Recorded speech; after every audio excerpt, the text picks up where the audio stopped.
As athletes, we're expected to go out on the court and display, produce. But really, our real job is to express the game that we have. Too often, we're consumed with what our game is missing, what's wrong, what's not good enough yet. And these very perspectives erode and detract from our confidence. There's nothing wrong with our desire to get better. That is what can drive us forward. But the unconfident athlete is the athlete lost in momentum and inertia.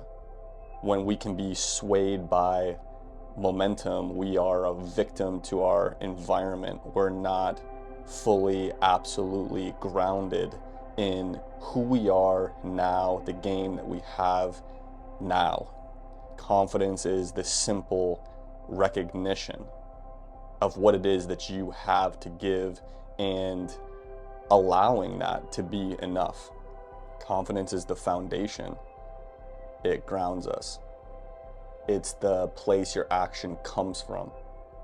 Confidence has this inner stability, the stability that allows you to be unmovable by external forces. And to the degree that you are unmovable, unshakable within yourself, is the degree that you can express yourself and act absolutely. The tactical way to build confidence, to take this out of the realm of concepts and ideas, is sensing the stability of the ground. When you sense the stability of the ground, the thing that has been the only stable thing in your experience, it begins to create stability within you. Feeling your feet on the ground, feeling yourself sitting, this isn't a hack. This is a critical connection. Athletes talk about court presence. Confidence is court presence because you're present with the court. In fact, only when we sense the stability of the ground does the body, the nervous system, actually feel safe enough to begin to relax. The confidence is not an idea. Confidence is staying here. And that sounds simple, but that's the ultimate power of an athlete. The times you didn't play good is the times you lost your presence. You stopped staying here where everything's unfolding. This shift from incessant thinking, figuring, analyzing, into feeling. This is not only composure, this is what it means to be an athlete. Yes, as an athlete, we have to think, but more importantly, we feel what we're doing. In order to be able to feel it on the court, we got to be feeling. So when you feel the body, you reestablish this vital connection, the connection to feeling. And as you feel, you regain body awareness. You regain this sense of feeling the whole body. This is how we regulate. This is how you keep composure. It's funny they use that word, keep. So when you keep the mind in the body, when you keep feeling, the body becomes regulated.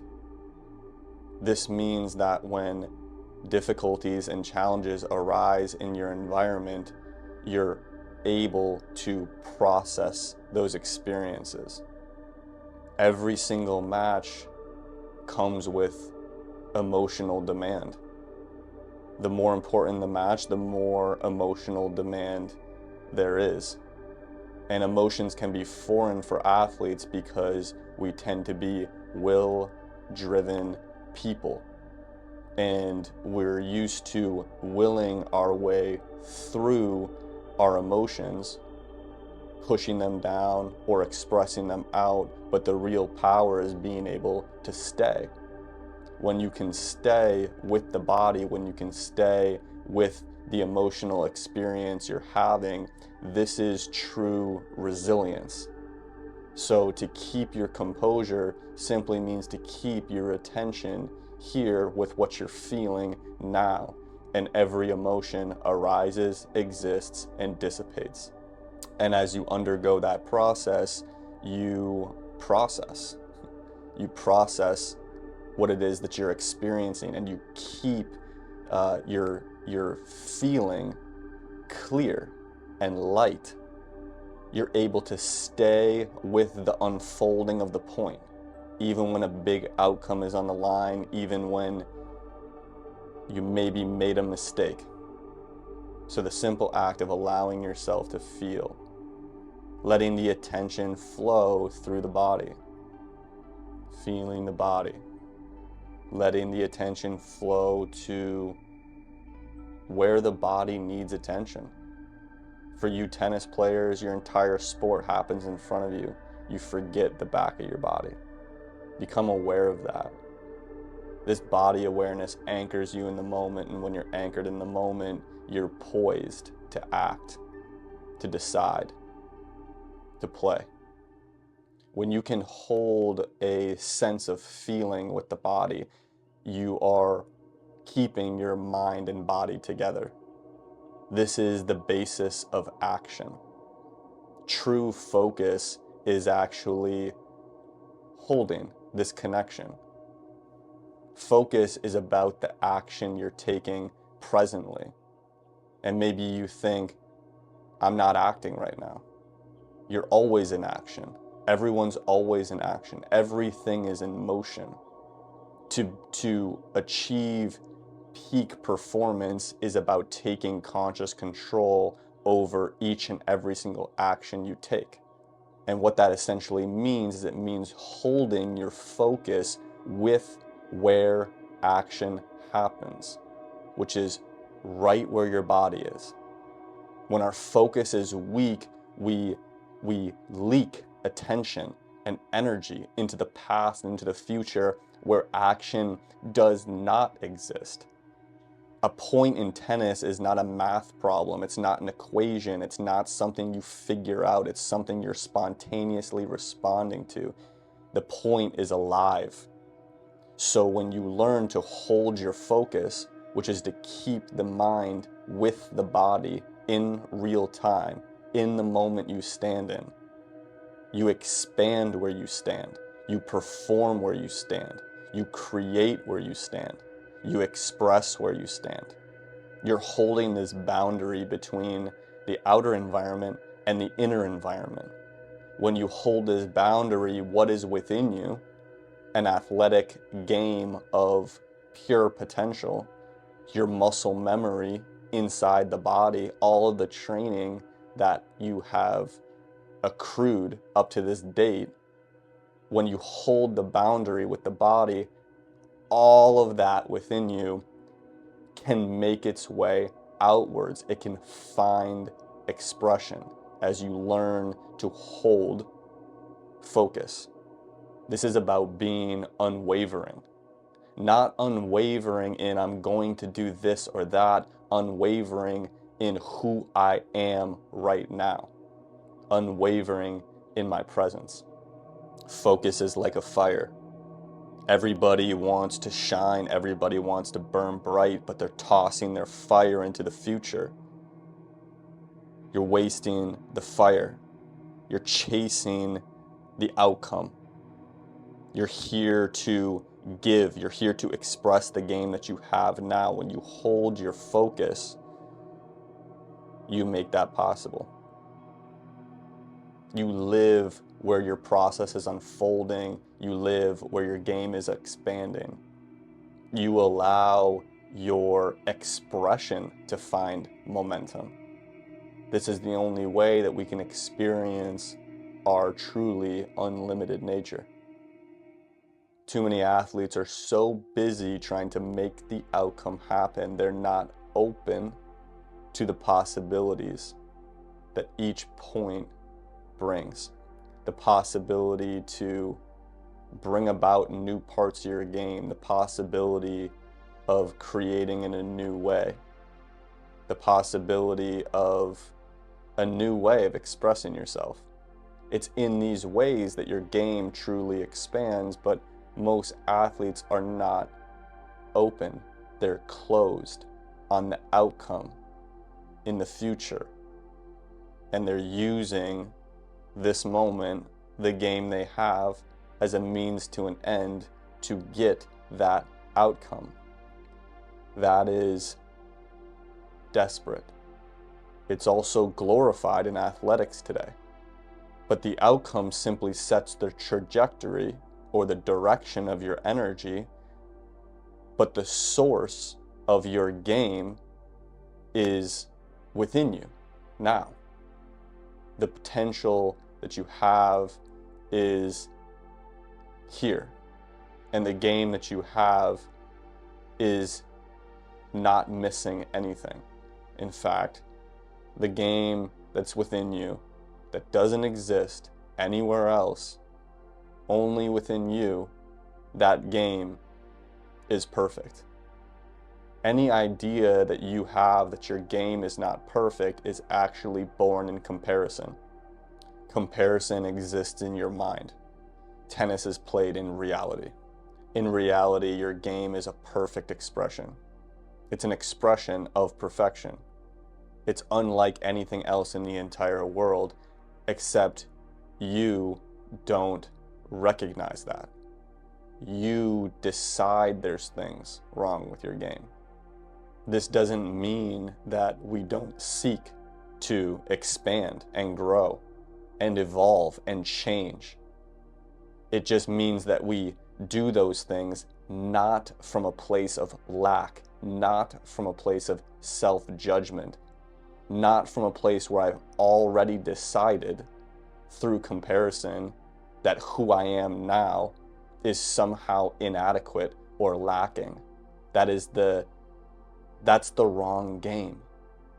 So recognizing that your game is an expression of perfection puts you in the position to continue to evolve your game. Play your game, they say. Not a cliche. The whole entire point, the whole entire process, your entire responsibility as an athlete. Be inspired by those around you, but bring about what is truly yours. And the truth is, it's already within you. People want to command the court, but they confuse it with control. They grip, they grasp, they try, they effort. Don't you think it's funny that your best performances were also your most effortless? I do not think people contemplate that enough. Control and command are different ends of a spectrum. Control is desperate and it's trying. It's using action to make an outcome happen. When effortless action is about allowing the action to happen, being fully with it. How do we do that when we're playing a sport and the objective is to win? Winning is two things. It's going for the shot, but it's staying within yourself. The shot you're going for, the win you want, is setting the direction, but true command comes from the totality of your game. When the totality of your game finds expression through an action, when you give everything you have, which is not effortful, it's absolute. Very different. That is command. So command is actually something you stay in command, like the way a general isn't on the front lines, is in the war room, looking at the entire chessboard in front of them. Can you look at the entire court in front of you from within yourself? Or are you getting consumed by what your opponent's doing? Who's watching? Are you getting consumed by your own thoughts about what was and what might be? Or are you staying in command? Are you so on top of what is literally unfolding in and through the present moment that you're able to stay in perfect response with what's happening? Control means you got lost in the activity. You got lost in the action. You said this action's really important because the outcome is really important, and neither of them are even remotely as important as staying in command, as being in the place where the action is happening, being in expression. Your game is unlimited. As you learn to stay in expression, more and more of your unlimited game begins to effortlessly, naturally, spontaneously flow through your activity. The more you grip your activity, well, the more you're sweating the technique. Don't sweat the technique. Stay in command. And to the extent that you can stay is the extent that you can go. When you lose the staying and all you do is go, you create an imbalance. The mind and body disconnect. You lost your presence. You lost the connection. The game within you is what finds expression. The energy within you is what hits the tennis ball. The awareness within you is what sees the possibilities. You cannot lose that connection. You compromise your capacity to play. Feel the flow within the body. Flow state is a nice buzzword these days, and everyone thinks it has to do with creating, I don't know, easier conditions so that stuff just happens automatically. No, flow in many ways is earned, and it begins by feeling the flow within the body. And as you can stay feeling the flow in the body, the blood flow, the breath, the subtle movements at all times. As you can stay in that flow, you prepare yourself to be in the flow. The flow starts within you. How can it not? When you stay within yourself, you're staying connected to the source of your experience.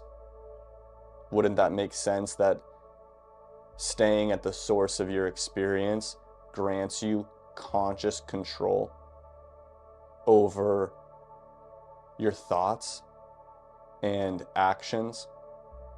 And in that way, you can stay responsive to the unfolding as it happens. You can be spontaneous and natural and yourself. When the most important thing is something outside of us, like an outcome, we become a slave to the external environment. We become a victim to our environment. We become someone who chases our dream and not someone who lives our dream. When we realize that your dream is happening now, it's unfolding, and it's yours to live. And the only way to not live it is to think it's in the future and chase it. This is called pushing the river. This is how you exit the flow. So the flow is the present moment, and from an individual's experience, it's flowing from the inside out. This is the flow of expression. And as you develop your capacity to stay, staying is an inward force. As you learn to stay within yourself, then you experience the flow. you begin to express what's within you effortlessly, naturally, responsively, fluidly. You stop resisting what's happening to you because everything is moving. As they say, this too shall pass. So whether it's good or bad, it's good. Learning to stay with what's happening is heightening your experience, your accruing experience. You're learning, you're growing, you're evolving. Your capacity is increasing. More of your potential is finding expression. The simple act of staying. Just notice for a moment how it feels to stay in the flow. It's as simple as staying within yourself and letting yourself respond in a way of your choosing to what's going on around you. Athletes are here to master one thing, and that thing is called play. Playing is played off as a childish thing, when in reality, play is the ultimate balance of an athlete, where you're bringing everything you have to a point, yet staying in complete response to the unknown of what's going to happen. It's the capacity to give everything you have to the ball strike while simultaneously going for the result, for the win. Play is authenticity. To be authentic means you're not trying to be any different than who you are now. And what that means is you are staying in this ceaseless state of self-expression. Once somebody becomes a competitive athlete, all of a sudden the outcome, the result, winning, becomes more important than playing. Winning more important than playing. And when that happens, there's an imbalance. You begin reaching, grasping, striving, and trying to create outcomes that happen in the future. This is disconnecting the mind and body and producing inauthentic activity. It's stress, actually. As you grow as a competitive athlete, you recognize this, that the more you want the outcome, well, usually the worse you play. And you start to realize that, how you play, that determines the kind of results that you get. So playing is foundational and winning is consequential. When winning becomes foundational, playing is compromised. You see, we compromise our ability to express ourselves fully in each moment when we use this moment as a means to an end to get an outcome in the future. The outcome isn't bad, the outcome is the direction. It's the trajectory of your action. It's like the direction you're pointing the arrow. But whether that arrow makes it there is how well you pull that arrow back and how still you hold the bow. Authenticity, the choice to be just as you are now, to stay in a ceaseless state of self-expression, means you're not trying, you're not forcing, you're not faking, you're not proving, you're not grasping, you're not judging, you're not comparing. And when you're not doing those things, when you're just being just as you are now, you are very still. You're very still within yourself because there's no panic, there's no flustering. I don't need something outside of me to validate me. I'm already whole. I'm already complete. I'm already an expression of perfection. And in that way, the bow stays steady. And the longer you stay, the more you draw the bow back. The outcome is consequential. You are the result. That's what it means to be a winner. You recognize you're perfect already. Now play from that place. Thanks for listening to the Complete Performance Audio Experience, a podcast where we share clips from our live sessions. In this motivational meditation series, we are sharing a portion of what athletes do inside our online portal. We serve high-performance tennis players all over the globe to become more present and powerful in the moments that matter most. If that's something you want to step into deeper, connect with us at mindbodystroke.com. Peace, love.